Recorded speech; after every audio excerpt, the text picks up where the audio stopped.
এটা হলো আপনাদের লাইফ, এটা হলো আপনি মাঝখানে আছেন।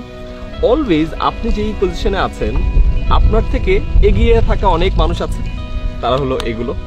এবং আপনি যেখানে আছেন আপনার থেকে পিছিয়ে পড়া অনেক মানুষও কিন্তু আছে যারা কিনা নিচে আছে।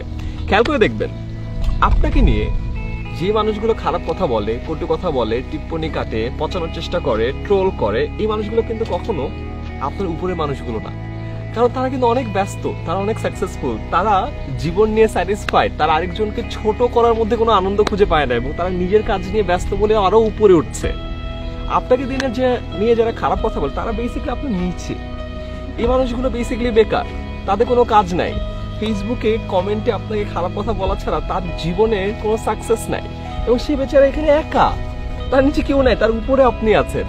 তার স্যাটিসফ্যাকশন নাই, তার অনলি স্যাটিসফ্যাকশন হলো নিচ থেকে আপনাকে খারাপ কথা বলে আপনাকে এই জায়গায় আটকিয়ে দেয়া, বা নিচ থেকে আরো খারাপ কথা বলে পারলে যে ইট পাথর মেরে আপনাকে ফেলে দেয়া। ফর এক্সাম্পল সাকিব আল হাসান, একদম নিচে পাড়ার গলিতে যে খেলে সেও তো সাকিব আল হাসানকে বলে আরে তুই তো বেটা খেলা পারস না। সাকিব আল হাসান যদি এর কথা শুনে এখন ওকে রিপ্লাই দিতে যায় তার কি এর খেলা হবে বলেন? সো আপনি যদি একদম হাইয়েস্ট লেভেলে পারফর্ম করতে চান এদেরকে ভুলে যান, focus on the top people, তাহলে আপনি এই স্টেজ থেকে তাদের দলে খুব তাড়াতাড়ি যোগ দিতে পারেন।